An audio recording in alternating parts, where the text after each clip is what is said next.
వారాంతాలలో వేదాంతాలు. పూర్తి వివరాలకు చదవండి రేపటి సాక్షి దినపత్రిక. ఇది కేవలం సమాచారంగా మాత్రమే భావించండి. వైద్య నిపుణులను సంప్రదించండి.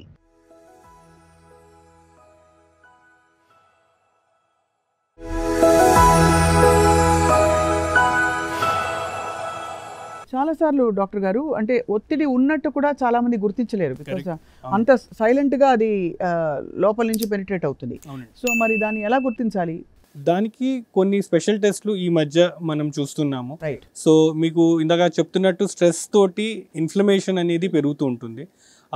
ఎథెరోస్క్లెరోసిస్ ఆర్ ఈ బ్లాకేజెస్ రావడం అనేది ఒక ఇన్ఫ్లమేటరీ ప్రాసెస్. సో ఒక వ్యక్తికి ఇన్ఫ్లమేషన్ పెరిగి ఆ ఇన్ఫ్లమేషన్ ద్వారా రేపొద్దున హార్ట్ అటాక్ వచ్చే ప్రమాదం ఉందా అనేది చూడాలి.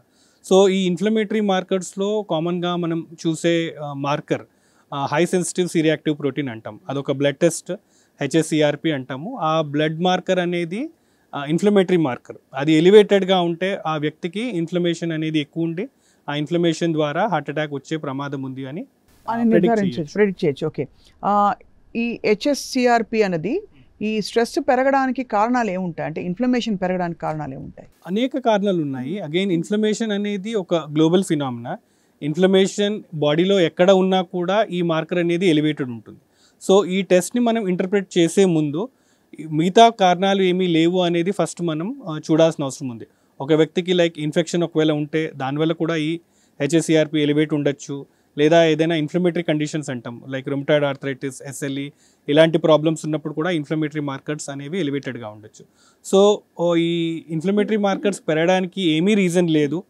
మిగతావన్నీ నార్మల్గానే ఉన్నాయి. బట్ అయినా కూడా ఈ కారణం ఏమీ లేకుండా ఈ HSCRP పెరిగి ఉంది అంటే ఆ వ్యక్తికి హిడెన్ ఇన్ఫ్లమేషన్ ఉంది.